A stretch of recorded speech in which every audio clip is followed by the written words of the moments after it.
Welcome to 108 news Telugu. బులెటిన్ల ముందుగా headlines. ముగిసిన తెలంగాణ ఒలింపిక్ అసోసియేషన్ ఎన్నికలు. త్వరలోనే కర్నూలులో హైకోర్టు బెంచ్, సీఎం చంద్రబాబు కీలక వ్యాఖ్యలు. డిసెంబర్ 9 నుంచి తెలంగాణ అసెంబ్లీ సమావేశాలు. భారత్ ఆస్ట్రేలియా మధ్య తొలి టెస్ట్, ఫస్ట్ టెస్టుకు అంపైర్లు వీళ్ళే. కలిసి ఉండాలనుకోవడం లేదు, మాకు విడాకులు ఇవ్వండి, కోర్టుకు హాజరైన ధనుష్ ఐశ్వర్య జంట. తెలంగాణ ఒలింపిక్ అసోసియేషన్ టీఓఏ ఎన్నికలు ముగిశాయి. ఎల్బీ స్టేడియంలోని ఒలింపిక్ భవన్ వేదికగా టీఓఏ కార్యవర్గ ఎన్నికలు నిన్న ఉదయం నుంచి సాయంత్రం వరకు జరిగాయి. అధ్యక్ష పదవి కోసం రాష్ట్ర ప్రభుత్వ క్రీడా సలహాదారుడు ఏపీ జితేందర్ రెడ్డి, రాష్ట్ర బ్యాడ్మింటన్ అసోసియేషన్ ఉపాధ్యక్షుడు చాముండేశ్వరనాథ్ పోటీ పడ్డారు. ప్రధాన కార్యదర్శి, కోశాధికారి పదవుల కోసం ఎన్నిక జరుగుతూ ఉండగా మిగతా స్థానాలకు సభ్యుల ఎన్నిక లాంఛనం కానుంది. ప్రధాన కార్యదర్శి పదవి కోసం బాబురావు, మల్లారెడ్డి మధ్య పోటీ ఉండగా కోశాధికారి కోసం సతీష్ గౌడ్, ప్రదీప్ కుమార్ రేసులో ఉన్నారు.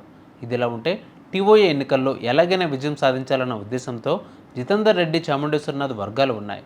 తమ ప్రయత్నాలను చివరి వరకు కొనసాగించారు. 68 మంది సభ్యులు ఉండగా 59 ఓట్లు పోలయ్యాయి. హైకోర్టు తీర్పు నేపథ్యంలో ఎన్నికల ఫలితాల తర్వాత ప్రకటించనున్నారు. త్వరలోనే కర్నూలులో ఏపీ హైకోర్టు బెంచ్ ఏర్పాటవుతుందని సీఎం చంద్రబాబు తెలిపారు. లోకాయుక్త, ఏపీ హెచ్ఐఆర్సీ తదితర సంస్థలు కూడా అక్కడే ఉంటాయని వెల్లడించారు. కర్నూలులో హైకోర్టు బెంచ్ ఏర్పాటుపై శాసనసభలో తీర్మానం ప్రవేశపెట్టిన సందర్భంగా సీఎం మాట్లాడారు. రాష్ట్రంలోని ఇతర ప్రాంతాలు కూడా అభివృద్ధి కావాలి. ఎన్నికల ముందు కర్నూలు, విశాఖపట్నంలోనూ రాజధాని అమరావతి అని చెప్పిన ఘనత కూటమిది. రాష్ట్ర సమగ్ర అభివృద్ధి టీడీపీతోనే సాధ్యం. గతంలో చేశాం, ఇప్పుడు చేసి చూపిస్తున్నాం. తెలుగు గంగ, హంద్రినీవా, గాలేరు నగరి లాంటి ప్రాజెక్టులను టీడీపీ ప్రభుత్వం ప్రారంభించింది. ఇప్పుడు ఆ ప్రాజెక్టులను పూర్తి చేసేది ఎన్డీఏ ప్రభుత్వమే. కృష్ణా జలాలను రాయలసీమకు తీసుకువెళ్ళాం. నదుల అనుసంధానంతో రాయలసీమకు తాగు, సాగునీటి సమస్య లేకుండా చేస్తాం. కొప్పర్తి, వర్వకల్లు, కస్టర్ల కోసం 5,000 కోట్లు కేటాయించాం అని చంద్రబాబు వివరించారు. తెలంగాణ అసెంబ్లీ సమావేశాలు డిసెంబర్ 9 నుంచి ప్రారంభం కానున్నాయి. ఆర్ఓఆర్ చట్టాన్ని శాసనసభల్లో ఆమోదించనున్నట్లు టాక్.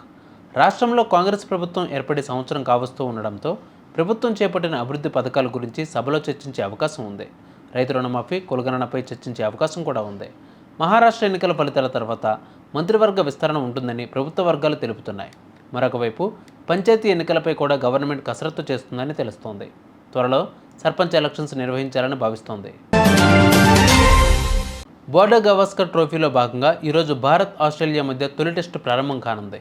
ఈ మ్యాచ్లో ఫీల్డ్ ఎంపైర్లుగా రిచర్డ్ కెటిల్బరో, క్రిస్ గఫానీ వ్యవహరిస్తారు. థర్డ్ ఎంపైర్గా ఇల్లింగర్తో, ఫోర్త్ ఎంపైర్ శామ్ సోగాస్కీ బాధ్యతలు నిర్వహిస్తారు. ఇదిలా ఉంటే కెటిల్బరో ఎంపైరింగ్ చేయనున్నారని తెలియడంతో కొందరు అభిమానులు మన టీం మరింత కష్టపడాల్సిందే అని ఫన్నీ కామెంట్స్ చేస్తున్నారు. తమ విడాకుల కేసు విచారణ కోసం నటుడు ధనుష్, ఐశ్వర్య, రజనీకాంత్ చెన్నై ఫ్యామిలీ కోర్టుకు హాజరయ్యారు. వారు మళ్ళీ కలవబోతున్నారంటూ జరుగుతున్న ప్రచారానికి దీనితో ఫుల్ స్టాప్ పడింది. వీరి దరఖాస్తుపై చెన్నై ఫ్యామిలీ కోర్టులో విచారణ జరిగింది. విచారణకు వీరిద్దరూ తొలిసారి కోర్టు ఎదుట హాజరయ్యారు. ఈ సందర్భంగా వారు విడిపోవడానికి గల కారణాలను కోర్టుకు తెలియజేశారు. తాము కలిసి ఉండాలనుకోవడం లేదని, విడిపోవాలని నిర్ణయించుకున్నట్లు కోర్టుకు తెలిపారు. ఇరువురి వాదనలు విన్న కోర్టు తుది విచారణను ఈ నెల 27కు వాయిదా వేసింది. ఆ రోజున తీర్పు వెలువరనుంది. తాము విడిపోతున్నట్లు 2022 జనవరి 17న సోషల్ మీడియా వేదికగా ధనుష్ ప్రకటించారు. చూసారుగా వివాళ బులెటిన్ అప్డేట్స్. మరిన్ని అప్డేట్స్తో మళ్ళీ మీ ముందుకు వస్తాను. అంతవరకు కీప్ వాచింగ్ 108 న్యూస్ తెలుగు.